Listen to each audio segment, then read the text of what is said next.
नमस्कार। उपग्रह प्रसारण सेवा के अंतर्गत मैं परवीन मलिक, भूगोल प्रवक्ता, शिक्षा विभाग हरियाणा, आपका हार्दिक स्वागत करता हूं। आज का हमारा विषय है निर्माण उद्योग भाग 2। प्यारे बच्चों, भाग 1 के अंतर्गत हम निम्नलिखित विषयों का अध्ययन कर चुके हैं, जिसमें हमने निर्माण उद्योग का अर्थ और महत्व, उद्योगों की अवस्थिति को प्रभावित करने वाले कारक, स्वच्छंद उद्योग, निर्माण उद्योगों के प्रकार, कृषि आधारित उद्योग जैसे सूती वस्त्र उद्योग, पटसन उद्योग, चीनी उद्योग, इन सभी विषयों का अध्ययन हम भाग 1 के अंतर्गत कर चुके हैं। आप पिछली वीडियो को देख सकते हैं। आज का हमारा जो विषय है उसके अंतर्गत विद्यार्थी निम्नलिखित तथ्यों से अवगत हो सकेंगे। खनिज आधारित उद्योग किन्हें कहते हैं? लोहा और इस्पात उद्योग, एकीकृत इस्पात कारखाने, एल्युमिनियम प्रगलन उद्योग, रसायन उद्योग, पेट्रो रसायन उद्योग, उर्वरक उद्योग, सीमेंट उद्योग, मोटर गाड़ी उद्योग, सूचना प्रौद्योगिकी तथा इलेक्ट्रॉनिक उद्योग जिन्हें हम ज्ञान आधारित उद्योग भी बोलते हैं, औद्योगिक प्रदूषण तथा पर्यावरण निम्नीकरण के बारे में हम पढ़ेंगे, पर्यावरणीय निम्नीकरण की रोकथाम, भारत में उदारीकरण, निजीकरण तथा वैश्वीकरण एवं औद्योगिक विकास का अध्ययन करेंगे और भारत के अलग अलग औद्योगिक प्रदेशों का भी हम अध्ययन करेंगे।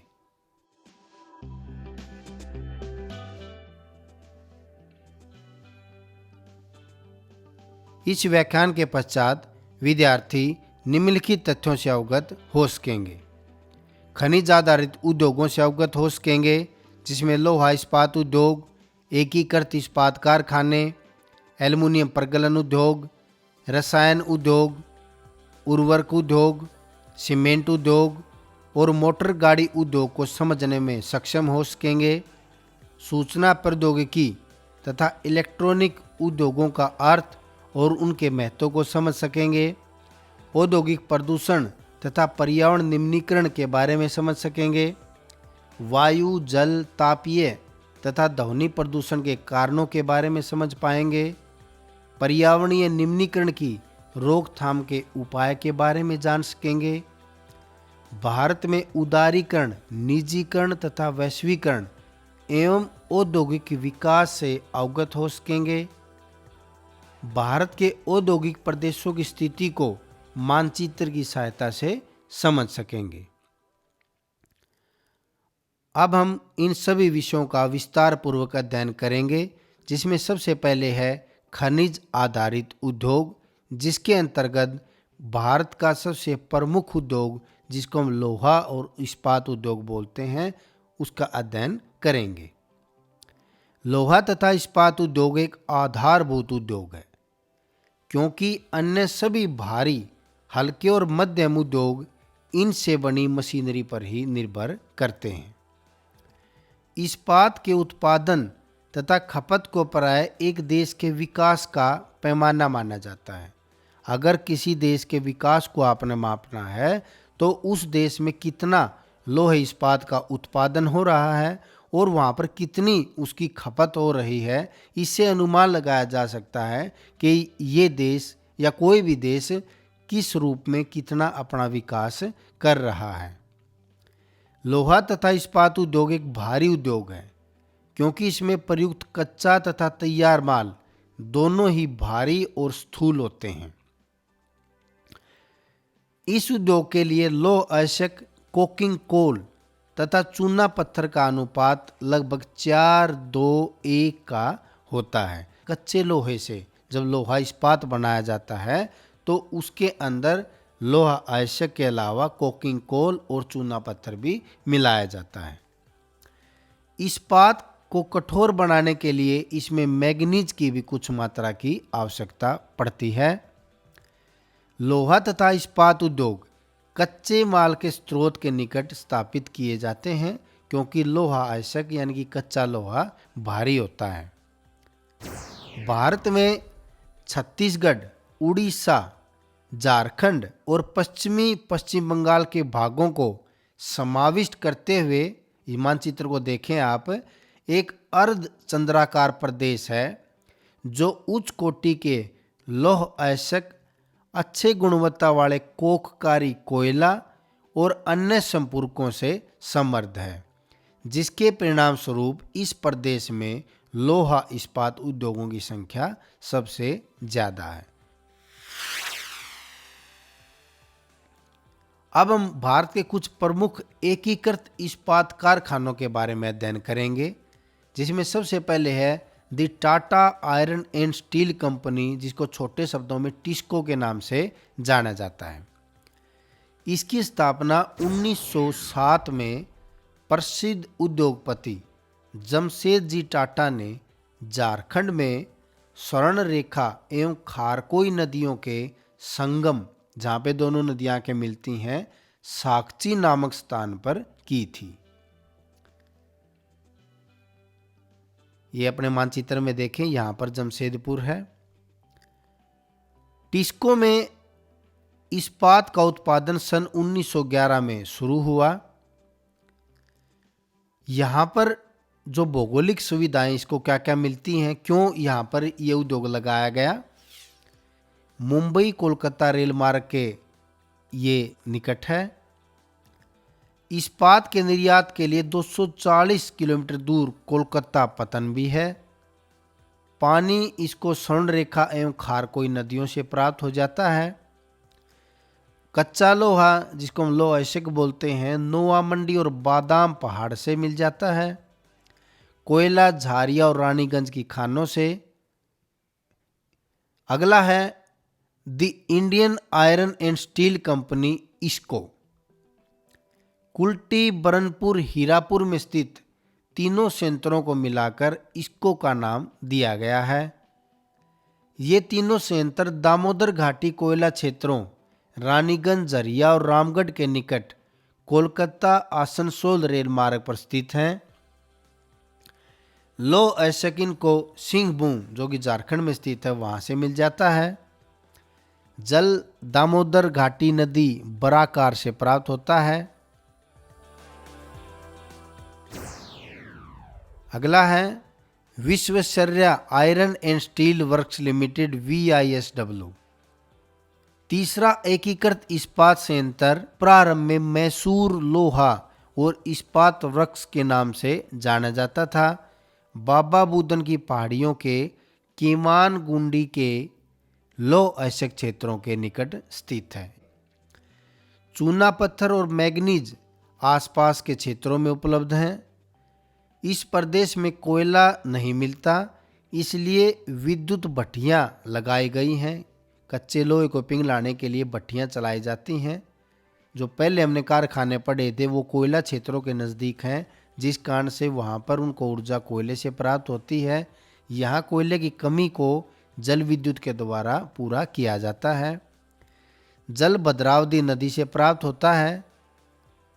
स्वतंत्रता प्राप्ति के बाद द्वितीय पंचवर्षीय योजना, जो कि 1956 से 57 में आई थी, विदेशी सहयोग से 3 नए एकीकृत इस्पात संयंत्रों की स्थापना की गई।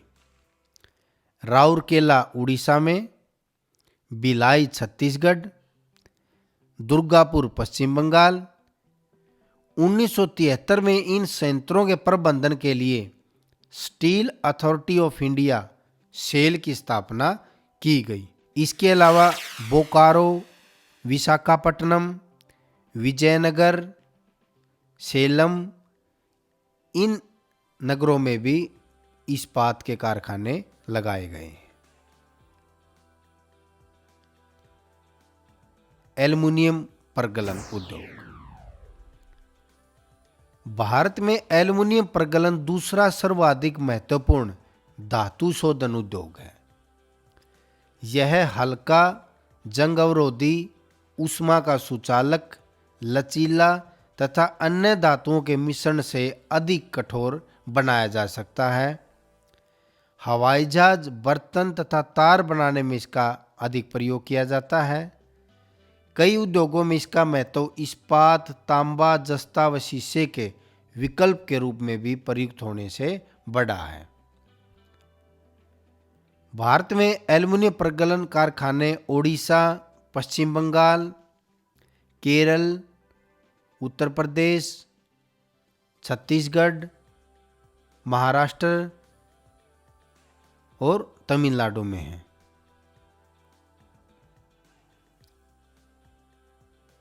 रसायन उद्योग, जिसमें सबसे प्रमुख है पेट्रो रसायन उद्योग। अपरिष्कृत पेट्रोल से कई प्रकार की वस्तुएं तैयार की जाती हैं, यानी कि जो कच्चा तेल जिसको हम खनिज तेल बोलते हैं, उसको जब हम शुद्ध करते हैं तो उससे बहुत सारी वस्तुएं बनाई जा सकती हैं, जो अनेक नए उद्योगों के लिए कच्चे माल उपलब्ध कराती हैं। इन्हें सामूहिक रूप से पेट्रो रसायन उद्योग कहते हैं। इस उद्योग को 4 उपवर्गों में विभाजित किया जाता है: पॉलीमर्स, कृत्रिम रेशे, इलास्टोमर्स, पृष्ठ संक्रियक। मुंबई रसायन उद्योगों का केंद्र है।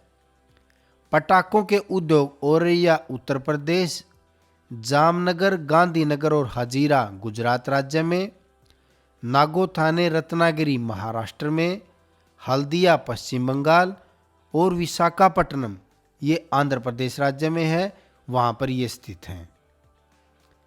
पहली भारतीय पेट्रो रासायनिक कॉरपोरेशन लिमिटेड IPCL सार्वजनिक सेक्टर में आती है। यह विभिन्न प्रकार के पेट्रो रसायनों जैसे पॉलीमर्स, रेशों का निर्माण और उनका वितरण करती है। पॉलीमर्स एक प्रकार से इस प्रकार का कच्चा माल होता है जिससे पॉलीथीन, प्लास्टिक वगैरह बनाया जाता है। दूसरा पेट्रोफिल्स कोऑपरेटिव लिमिटेड है, जो भारत सरकार एवं बुनकरों की सहकारी संस्थाओं का प्रयास है। यह पॉलिस्टर तंतु, सूत और नायलॉन चिप्स का उत्पादन गुजरात स्थित वडोदरा में करता है। तीसरा है central institute of plastic engineering and technology CIPET, जो पेट्रोकेमिकल उद्योग में प्रशिक्षण प्रदान करता है। सार्वजनिक सेक्टर में 1961 में स्थापित the national organic chemicals limited naphtha, जो कि एक शीघ्र जलने वाला खनिज तेल है, उस पर आधारित मुंबई का पहला रासायनिक उद्योग था। मुंबई, बैरोनी, मैटूर, पिंपरी और रिसरा में स्थित संयंत्र प्लास्टिक की वस्तुओं के मुख्य उत्पादक हैं। उर्वरक उद्योग। उर्वरक उद्योग नाइट्रोजनी उर्वरक, जिसमें सबसे प्रमुख है यूरिया, फास्फेटिक उर्वरक DAP तथा अमोनियम फास्फेट और मिश्रित उर्वरक का उत्पादन करते हैं, जिसमें 3 मुख्य पोषक उर्वरक नाइट्रोजन, फास्फेट व पोटास का प्रयोग किया जाता है। भारत नाइट्रोजनी उर्वरकों का तीसरा सबसे बड़ा उत्पादक है। वर्तमान में सार्वजनिक क्षेत्र में 10 उपक्रम तथा भारतीय उर्वरक निगम FCI गुजरात के हजीरा में सहकारी क्षेत्र के अंतर्गत एक उपक्रम कार्यरत है।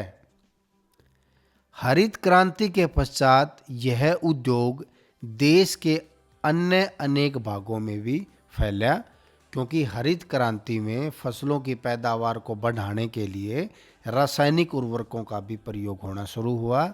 इस कारण से इस उद्योग के उत्पादन को बढ़ावा मिला। गुजरात, तमिलनाडु, उत्तर प्रदेश, पंजाब और केरल राज्य कुल उर्वरक उत्पादन का लगभग 50% उत्पादन करते हैं।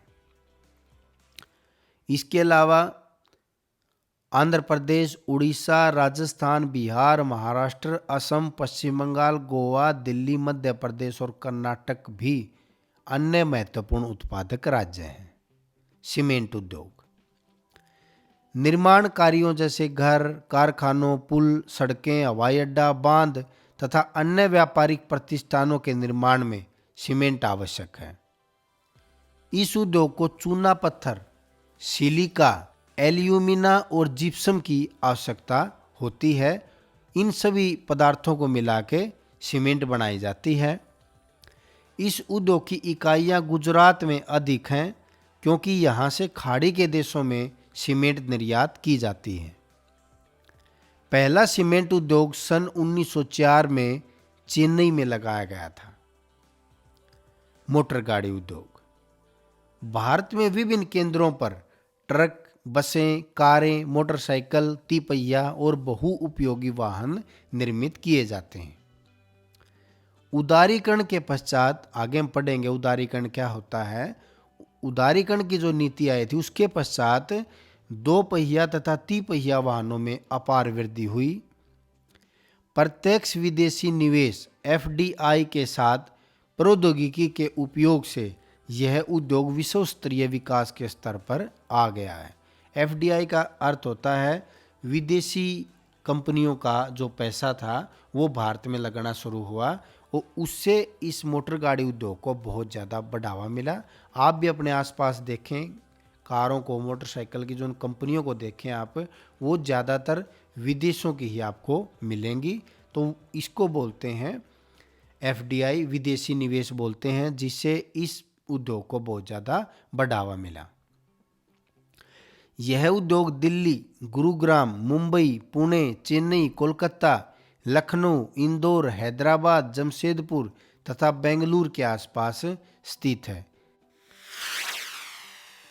सूचना प्रौद्योगिकी तथा इलेक्ट्रॉनिक उद्योग, इनको हम ज्ञान आधारित उद्योग भी बोलते हैं।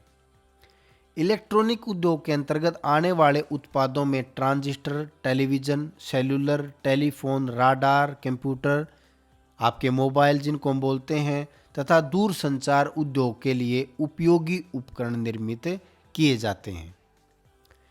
पिछले कुछ वर्षों में यह उद्योग विदेशी मुद्रा प्राप्त करने का एक महत्वपूर्ण स्रोत बन गया है, जिसका कारण तेजी से बढ़ता व्यवसाय प्रक्रिया बाह्यस्त्रोतीकरण, जिसको हम बीपीओ, बिजनेस प्रोसेस आउटसोर्सिंग बोलते हैं, उस कारण से इस उद्योग को बहुत ज़्यादा बढ़ावा मिला।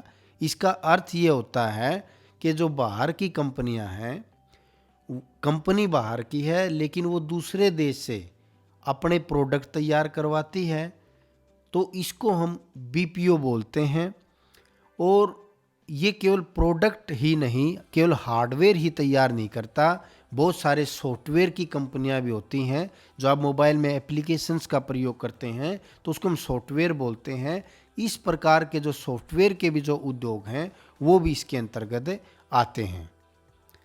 भारत में सूचना प्रौद्योगिकी उद्योग के सफल होने का कारण हार्डवेयर व सॉफ्टवेयर का निरंतर विकास है। बेंगलुरु भारत की इलेक्ट्रॉनिक राजधानी के रूप में उभरा है, जिसको आप मानचित्र पे देख सकते हैं। इलेक्ट्रॉनिक सामान के अन्य महत्वपूर्ण उत्पादक केंद्र मुंबई, दिल्ली, हैदराबाद, पुणे, चेन्नई, कोलकाता तथा लखनऊ हैं। Software technology park of India STPI का सर्वाधिक संकेंद्रण बेंगलुरु, नोएडा, मुंबई, चेन्नई, हैदराबाद और पुणे में है। इसके अलावा भारत के अन्य software technology park Dehradun, Noida, Mohali, Gandhinagar, Indore, इन नगरों के आसपास हैं।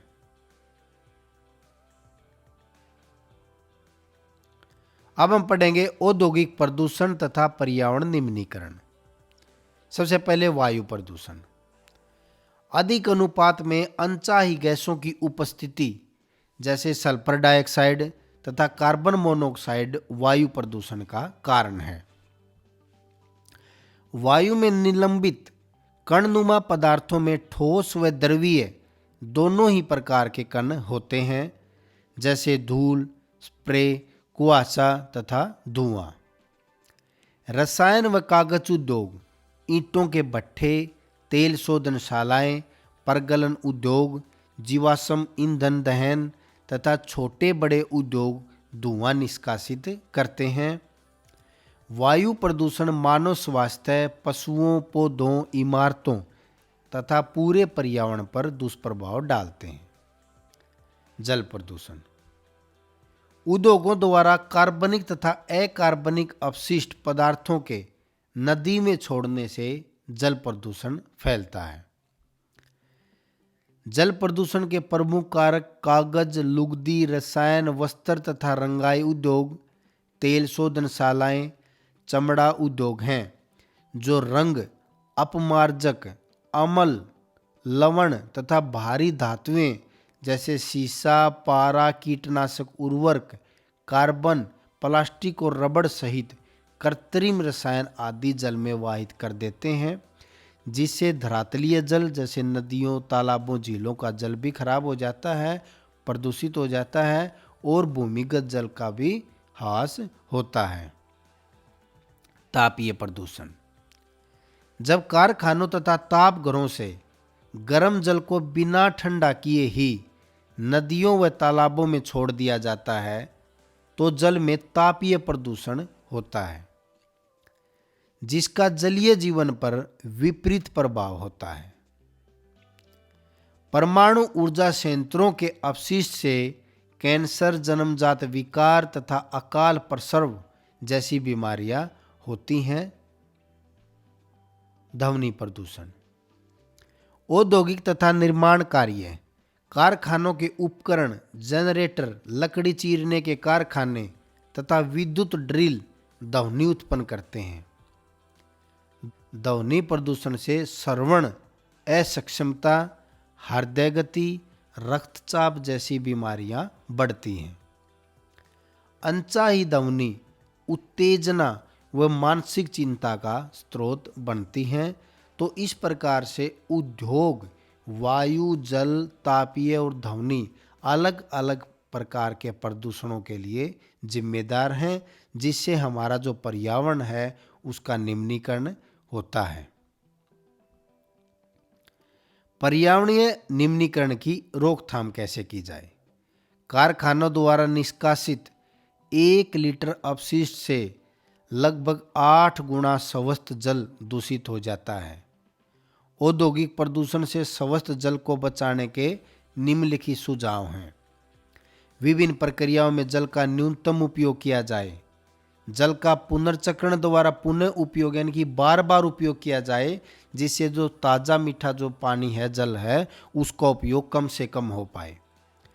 जल की आवश्यकता पूर्ति हेतु वर्षा के जल का संग्रहण किया जाए। नदियों व तालाबों में गर्म जल तथा अपशिष्ट पदार्थ को प्रभावित करने से पहले उनको शुद्ध किया जाए। जहां भूमिगत जल का स्तर कम है वहां इसके अधिक निष्कासन पर कानूनी प्रतिबंध होना चाहिए। वायु में निलंबित प्रदूषण को कम करने के लिए कारखानों में ऊंची चिमनियां, गैसीय प्रदूषक पदार्थों को जड़ रूप से पृथक करने के लिए उपकरण होने चाहिए। कारखानों में कोयले की अपेक्षा तेल व गैस के प्रयोग से धुएं के निष्कासन में कमी लाई जा सकती है। ध्वनि अवशोषित करने वाले उपकरणों का प्रयोग किया जाए, जिससे ध्वनि प्रदूषण कम से कम हो। जनरेटरों में साइलेंसर लगाकर ध्वनि प्रदूषण कम किया जा सकता है। अब हम पढ़ेंगे भारत में उदारीकरण, निजीकरण तथा वैश्वीकरण एवं औद्योगिक विकास। नई औद्योगिक नीति की घोषणा 1991 में की गई। इस नीति के अंतर्गत किए गए उपाय निम्नलिखित हैं। औद्योगिक लाइसेंस व्यवस्था का समापन किया गया, यानी कि बहुत सारे जो उद्योग थे उनको लाइसेंस लेना पड़ता था, उसमें थोड़ी छूट दी गई। विदेशी तकनीक का निःशुल्क भारत में प्रवेश करवाया गया। विदेशी निवेश नीति, यानी कि जो विदेशी कंपनियां थी उनको भारत में निवेश करने की अनुमति प्रदान की गई। पूंजी बाजार में अभिगम्यता लाई गई। ज़्यादा से ज़्यादा बैंक ऋण की व्यवस्था, बीमा की व्यवस्था, इस प्रकार की व्यवस्थाएं की गई। खुला व्यापार, या प्रत्येक राज्य में ज़्यादा जो टैक्स वगैरह की जो सीमाएं थी, बाउंडेशन थी, उनको ख़त्म करके खुले व्यापार को बढ़ावा दिया गया। प्रावस्थाबद्ध निर्माण कार्यक्रम का उन्मूलन किया गया। औद्योगिक अवस्थिति कार्यक्रम का उदारीकरण किया गया, यानी कि उद्योगों को जहाँ पर लगाया जाता है उसमें बहुत सारी जो छूट थी वो दी गई। नीति के 3 मुख्य लक्ष्य थे: उदारीकरण, निजीकरण और वैश्वीकरण।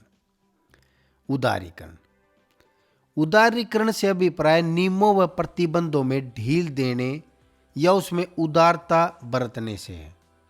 पुराने समय में ज़्यादा कठोर नियम होते थे सरकार के, कोई उद्योग अगर लगाता है तो उसके लिए बहुत ज़्यादा नियम कायदे थे, उनमें थोड़ी ढील दी गई इस नई औद्योगिक नीति में। औद्योगिक लाइसेंस व्यवस्था केवल सुरक्षा, सामरिक तथा पर्यावरणीय सरोकार से संबंधित 6 उद्योगों को छोड़कर शेष सभी उद्योगों के लिए समाप्त कर दी गई। यानी कि जो लाइसेंस व्यवस्था थी उद्योग के लिए, कुछ प्रमुख उद्योगों को छोड़कर, जो देश की सुरक्षा की दृष्टि से महत्वपूर्ण होता है, उनको छोड़कर ज़्यादातर उद्योगों के लिए उसमें बहुत सारी छूट दे दी गई। परमाणु शक्ति से संबंधित उद्योग। परमाणु शक्ति विभाग की सूची में विनिर्दिष्ट पदार्थ तथा रेलवे सार्वजनिक सेक्टर के अंतर्गत बने रहे। सरकार ने सार्वजनिक उद्यमों के शेयरों में कुछ भाग वित्तीय संस्थाओं, सामान्य जनता और कामगारों को देने का निश्चय किया। यानी कि जो सार्वजनिक क्षेत्र के जो उद्योग थे उनमें से कुछ हिस्सा प्राइवेट कंपनियों को, निजी व्यक्तियों को और कुछ प्राइवेट संस्थाओं को दे दिया गया, जिससे उनमें सभी की भागीदारी बढ़ी। आर्थिक विकास का ऊंचा स्तर प्राप्त करने के लिए सीधा विदेशी निवेश का उदारीकरण हुआ तथा सरकार ने विदेशी प्रत्यक्ष निवेश के लिए स्वचालित मार्ग तक पहुंच की सहमति दे दी है। औद्योगिक नीति में उदारता घरेलू तथा बहुराष्ट्रीय दोनों व्यक्तिगत पूंजी निवेशकों को आकर्षित करने के लिए दिखाई गई। यानी कि जो उदारीकरण की जो व्यवस्था लागू की गई वो विदेश की कंपनियों के लिए भी और भारतीय उद्योगपतियों दोनों के लिए ही उसमें छूट प्रदान की गई।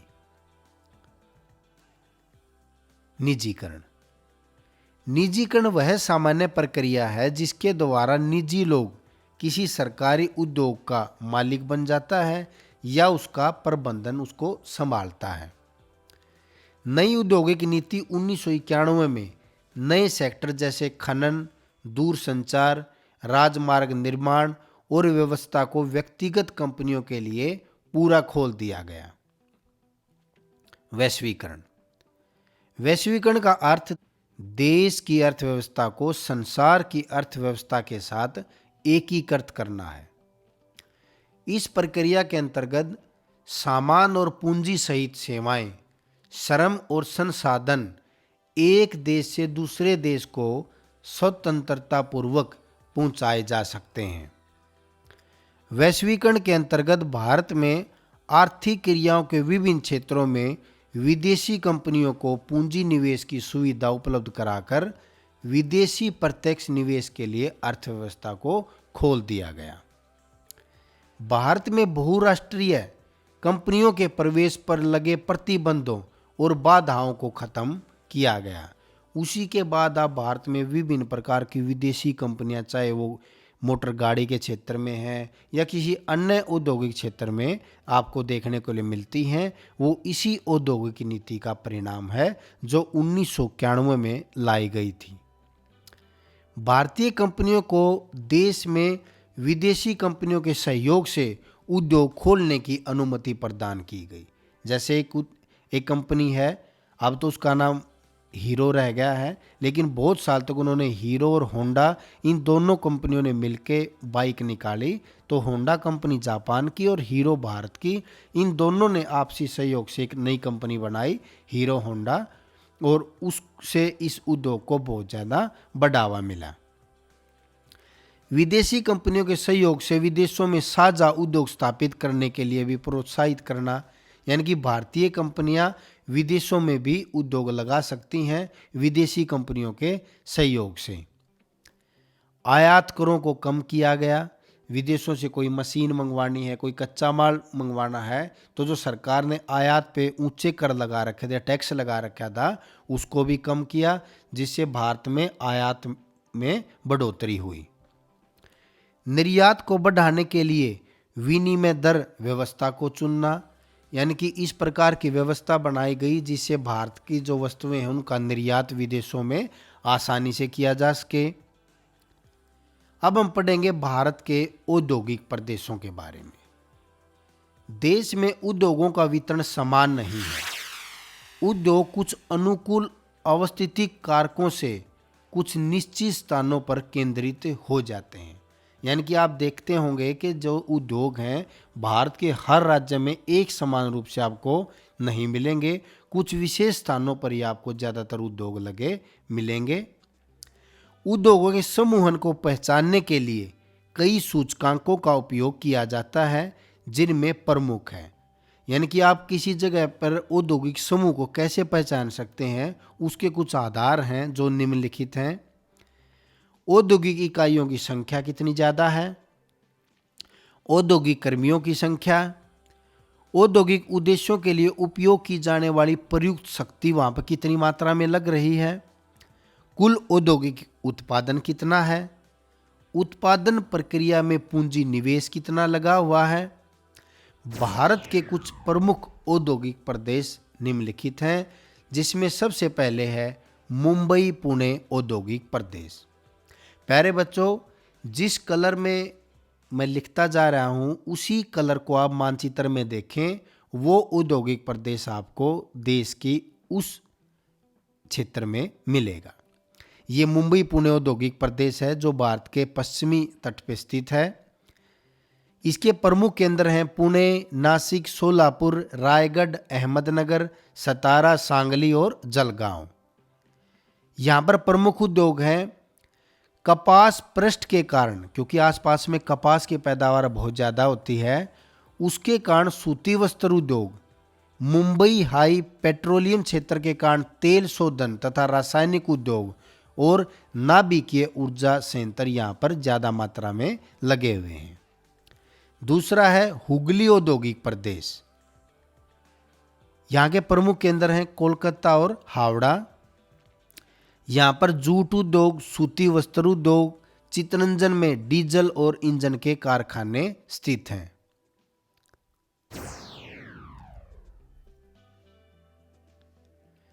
अब है बेंगलुरु चेन्नई औद्योगिक प्रदेश। बेंगलुरु, चेन्नई, सेलम, मदुरई, तमिलनाडु के ज़्यादातर जिले इस प्रदेश के प्रमुख केंद्र हैं। सूती वस्त्र उद्योग, वायुयान, भारत इलेक्ट्रॉनिक्स और तेल शोधनशाला यहाँ के प्रमुख उद्योग हैं। अगला है गुजरात औद्योगिक प्रदेश। अहमदाबाद, वडोदरा, वलसाड, सूरत, जामनगर, आनंद, राजकोट और कोयली यहाँ के प्रमुख केंद्र हैं। प्रमुख उद्योग हैं सूती वस्त्र उद्योग, तेल शोधन, पेट्रो रासायनिक उद्योग और दुग्ध उत्पाद। फिर है छोटा नागपुर औद्योगिक प्रदेश। रांची, धनबाद, सिंदरी, हजारीबाग, जमशेदपुर, बोकारो, राउरकेला, दुर्गापुर और आसनसोल यहाँ के प्रमुख केंद्र हैं। लोहा इस्पात उद्योग और भारी इंजीनियरिंग उद्योग तथा रेल इंजन बनाने के उद्योग यहाँ के प्रमुख उद्योग हैं।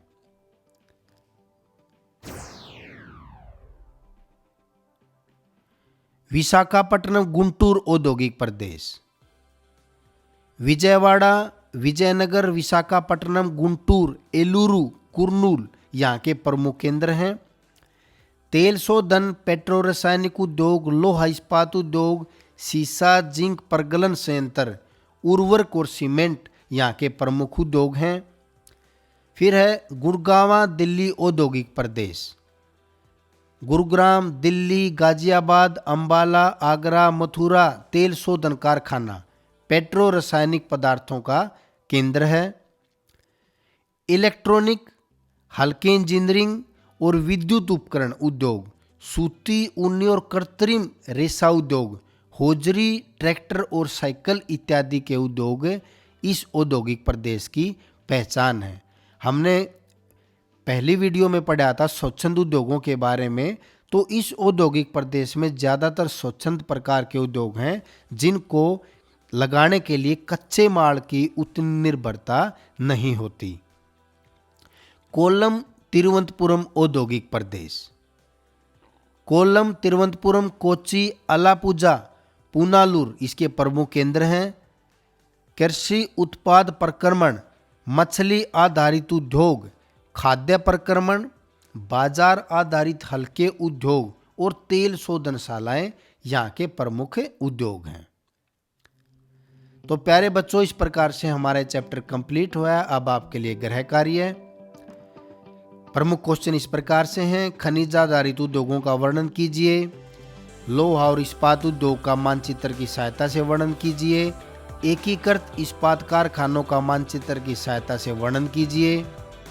एल्युमिनियम प्रगलन का, रासायनिक उद्योग, उर्वरक उद्योगों का, सीमेंट उद्योग, सूचना प्रौद्योगिकी तथा इलेक्ट्रॉनिक उद्योगों का वर्णन कीजिए और इन उद्योगों को अपने मानचित्र के ऊपर भी दर्शाइए। औद्योगिक प्रदूषण तथा पर्यावरण निम्नीकरण का क्या अर्थ है? वायु, जल, तापीय तथा ध्वनि प्रदूषण के क्या क्या कारण हैं? पर्यावरण निम्नीकरण की रोकथाम को कैसे कम किया जा सकता है? भारत में उदारीकरण, निजीकरण तथा वैश्वीकरण एवं औद्योगिक विकास का वर्णन कीजिए। भारत के औद्योगिक प्रदेशों का मानचित्र की सहायता से वर्णन कीजिए। इस प्रकार से ये चैप्टर कंप्लीट हुआ। आपने इस वीडियो को देखा। धन्यवाद।